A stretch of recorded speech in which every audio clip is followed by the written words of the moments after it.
The U.S. banks just felt the biggest shock, and they issue a warning. Our economy is actually not as good as they want it to sound. Are we just trying to limp it along before maybe a Trump presidency? Today we're going to be talking about our money, of what actually is happening, our dependency on the government and what they've done, but also the fact that we're actually in worse financial shape than we've been in a long time, and nobody wants to admit to it. Also, we're going to discuss the fact that these cities, they are going through chaos and they are already preparing for a state of emergency set for next week. Washington just came out with it. A few other liberal cities have already talked about the dangers of next week after the election. What's going to happen? Wouldn't you think that if crime is so bad in their areas, even though they say it's not and they disavow that, truth is crime is up and they're already worried about the results of election. Wouldn't you think that that means that cities are losing and that they are getting out of hand? Today we're going to talk about those things, about how we need to get away from the status quo, the system that we've been placed in. It's time for you to take responsibility and get out of these situations with your money and where you live. Now, you may not can leave where you live, but we're going to talk about what you could do. Let's dive in.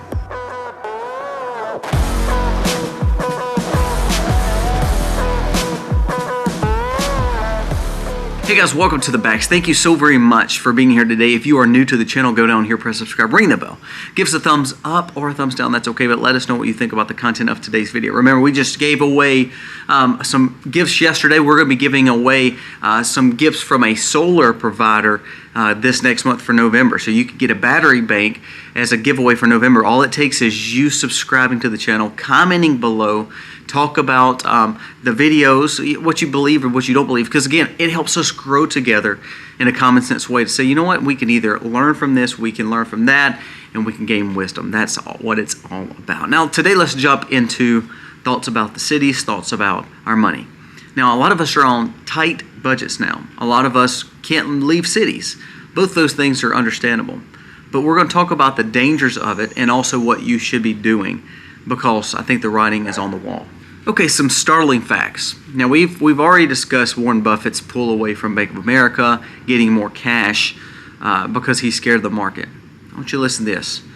About the third or fourth richest man in the world is Jeff Bezos. And he owns Amazon, or the majority shares. Listen to this though. Unusual Whales just released yesterday that Jeff Bezos of Amazon sold 16,354,620 shares of his stock. It's worth over $3 billion. Why would he all of a sudden sell his own company stocks and shares that quick to get that much more liquidity?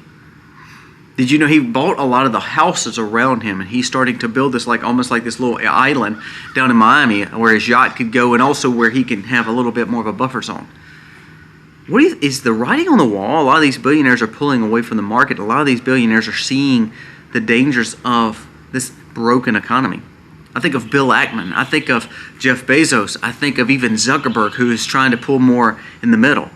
I think of all these people that are starting to say, you know what? We've tried to do this thing with the left and we've tried to buy them out and we've become oligarchies. But to be honest with you, they're sinking our ship. And so now, even though billionaires are still hanging with Kamala because they know politicians can be bought, and typically, if you can buy the politicians, you're going to support them. But what you're starting to see is some people starting to wake up to that fact to say, you know what, we can't keep kicking the can down the road. Our money is not sound anymore. So this man pulls an extra $3 billion of his own money, his own wealth, and shares out of the stock market. Why do you think he's doing that? Especially when impoverished Americans are pulling their money out of the banks and going into the stock market thinking they're going to get rich quick, which is a falsity. We're going to talk about that right now. U.S. banks suffered the biggest deposit outflow since April until the Fed adjusted them. It's amazing how the Fed and this government, they tend to give you good numbers and then they skew them to benefit themselves. And then all of a sudden they have to release the real data like as a mistake. Well, that's exactly what happened here. U.S. banks are actually struggling, especially the big banks and the big regional banks. Now some of your local banks, your smaller banks that are mom and pop banks, the ones that are supporting your local hometowns, to be honest with you, they're the ones that tend to be weaker, and they're the ones that regulation ends up hurting. But through it all, the credit unions and smaller banks is exactly where I'd put my money, and they're the ones that's exactly trying to fight against this big system. What you're seeing is more and more of your money in these bigger banks go to things that you don't support. But now, here's the thing. These big banks are losing money hand over fist. It says money market funds are yet seeing another inflow, meaning people are putting their money into the market and getting out of the banks. First, I don't agree with that. I'm going to tell you why. How easy is it to get money out of the bank? Well, it's a lot easier to get money out of a bank than a stock market. I'll be honest with you. My wife has an account from her previous job. It was just a 403B that they set up. It didn't have a lot of money in it at all. And we were just going to roll it over, or just, to be honest with you, just get it out of there, because it was not going to be really a big tax implication. It's just a small amount of money. It's taken us 6 months just to get the paperwork that we need to get it out. Now, is all stock market like that? No. And again, you talk to your broker, find out what's best for you. But why would we want to put our money somewhere just to make an extra % or two? Why would we want to do that if we can't have tangible money and don't know if we have access to it? Why do you think Bezos sold all that stock to then get more liquid cash? Why would he do that if he don't see a reason to having cash and quick cash if all of a sudden the market falls or all of a sudden his stock goes down? So I always think, if people are taking money out of the bank, they're taking their accessibility out. It's hurting the bank, which I don't like big banks, but I'm just saying you're hurting the bank, and some people are putting them in money markets. Now, that's not everybody. They said actually a lot of people that are outflowing from banks need their savings because they can't make ends meet. I'm going to bring up 2 other startling facts as people are pulling their money out of the bank. It says the number of permanent job losses by October was 153,000. That brings the total to 1.84 million, the highest since November 2021. Over the last 2 years, permanent job losses has been an alarming 665,000, meaning people have lost their jobs and they're not coming back. If it be manufacturing, if it be to slowness, the recession, whatever it may be, 665,000 people have lost their jobs. Now, we've altered the numbers. Now, we haven't, but Biden administration, Harris administration has altered the numbers. They were shooting for 100,000 new jobs in manufacturing and for really for the private sector for October. You know what? That's what they expected. You know what they got? 12,000. Now you're saying, oh, well, that's still 12,000 to the good. Yeah, but when your numbers are doing that, and then they're altering the fact that they've built tons of jobs. Actually, they have not built tons of jobs. Well, they truly have. They put them in the public sector, not private. So they've not made the environment to make jobs happen for capitalism and for the private sector. They've pretty much become a socialist, communist view of it, of saying we're going to hire more and inflate the government to make it bigger. And so what this statement from the Kobayashi letter is saying is, not only are we losing jobs, not only are we not getting good private jobs, we're losing a lot of our permanent jobs as Americans, and people are becoming more unemployed, and they're having to pick up several 2 to 3 different part-time jobs just to make ends meet. It says the number of people who have been terminated involuntarily in seeking work is now up for the 16th straight month, meaning there is more unemployed people looking for permanent jobs than ever before, and that number is getting broken every month. So the banks, they want to make it like, oh, well, people are just getting in the market because the market is so strong. No, the truth is you have some people pull into the markets and because they've been blinded, but not only that, you see some people pulling their money out because they have no money. They're actually providing jobs, they're actually getting jobs, but they're usually getting 2 to 3 part-time jobs, and they're seasonal work, and they're not able to have a strong, permanent career. I tell my workers, and I tell even my children, and anybody that I'm trying to kind of help with money and help with their careers is, don't just find jobs. Find a career and stick with it, because you're going to make a difference. Well, if all of a sudden the economy is not good and they're losing those careers, then they have to start getting jobs to get by. Then they're just in a 6-cycle carousel. They're like a hamster in a wheel that just keeps going around and not ever being able to save money, not ever being able to put money up. They're always having to use the money they're making because they're not making enough. That's not the fault of the business owner. That's the fault of the economy that we have put ourselves in. Now, is some people to blame because they're bad spending? Maybe so. But I also look to the government to say, you know what, if they would quit spending as much money as they did, we might not put ourselves in precarious bonds. Now, a lot of the big banks are in trouble because of the real estate issue. I've said this for the last 3 videos. We're in worse financial state than we were in 2008 when the real estate market fell out. it is 7 to 8 times worse in debts and bank failures and bank problems that they're trying to cover up. There was another statement I thought was excellent, and it makes perfect sense. The biggest worry is that banks are losing liquidity and they're not able to have cash on hand. This should be worrying to see the liquidity problems in the banking system because it's starting to occur. The housing repo markets are starting to really hit. The fact that people can't pay their auto loans. And then all of a sudden, not only that, people are not able to pay their credit cards down. They're in more credit card debt than they've ever been. And it says what this administration has done is they keep inflating the economy to make it look good. People are investing their money in that, pulling monies out of banks, getting in more trouble financially to where they're saying, are they just holding this banking crisis back?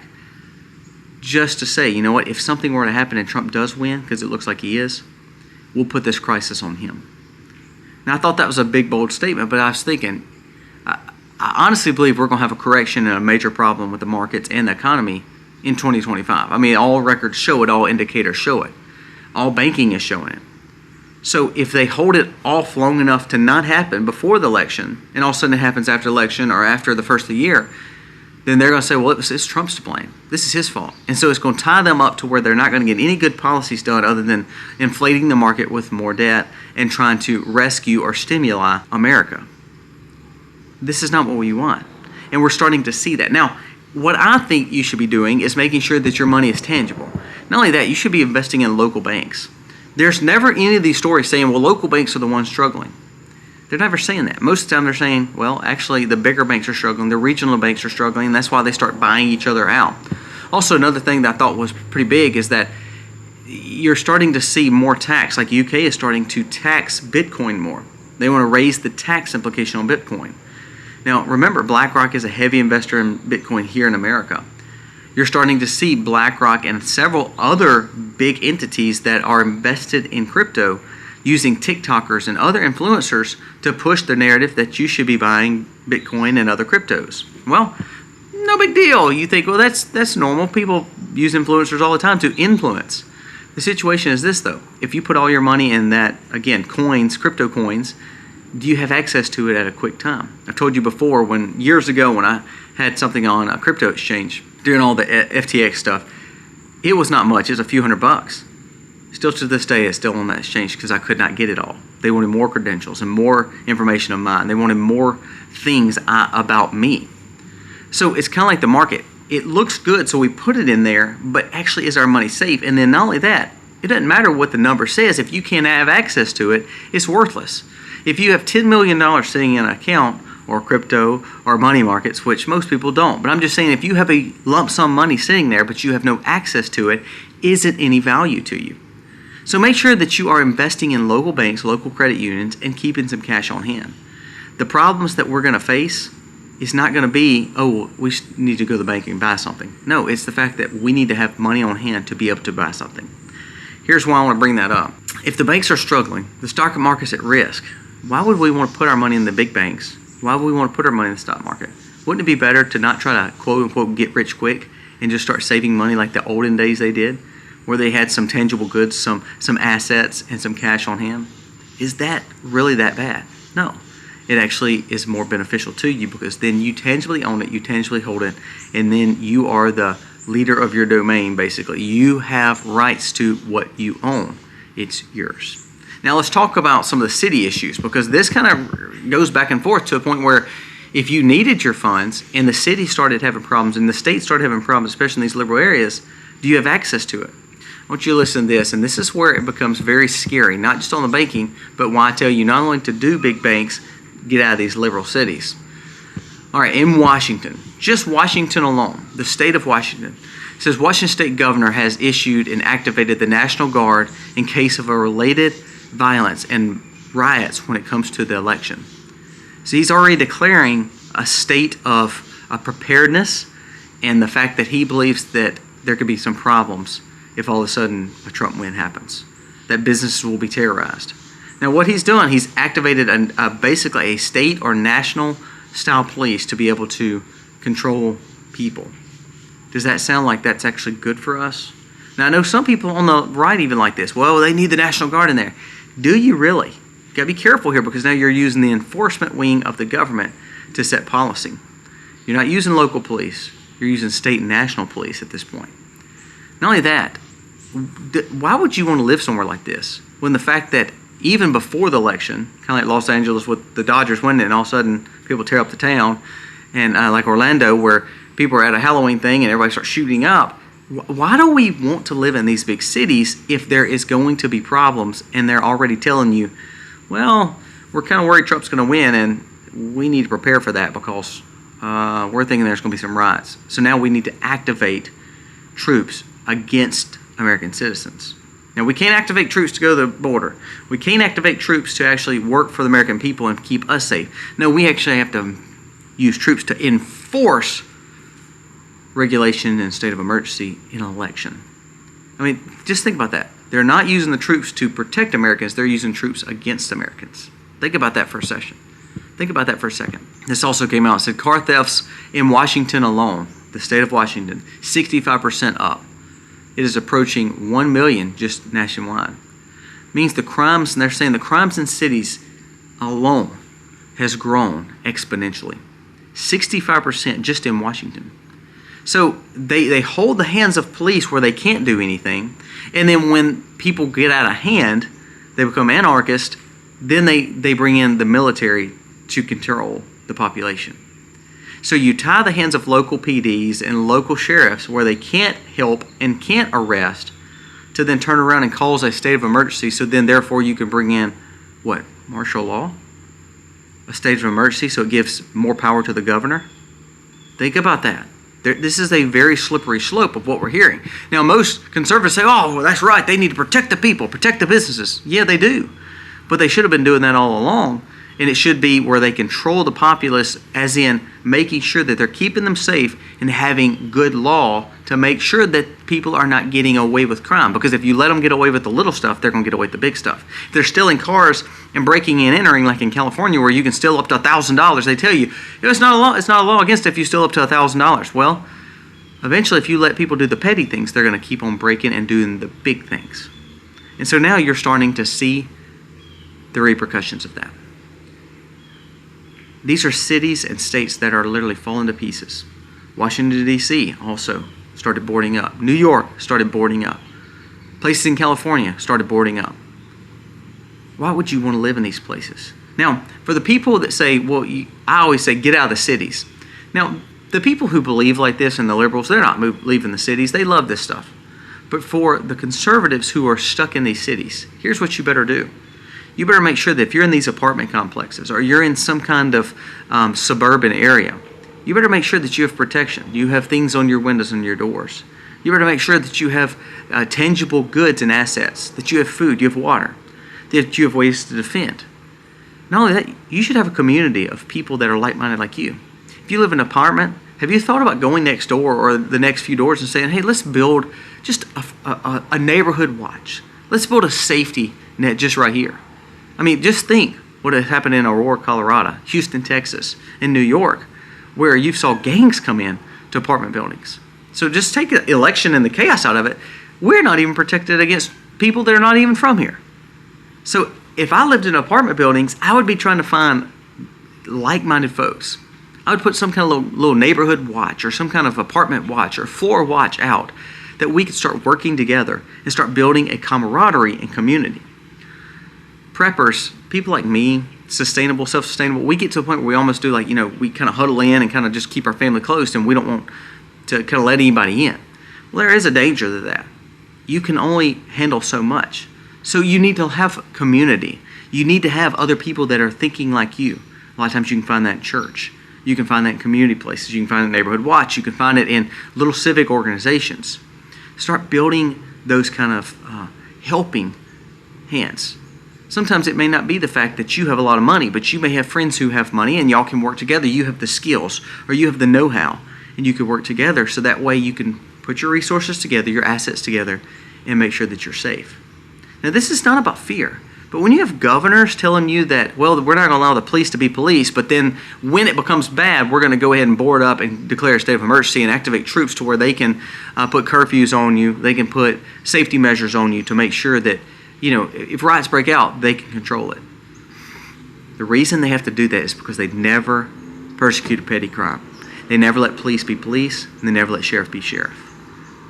You got to get out of these cities. So this video told you get out of these big banks.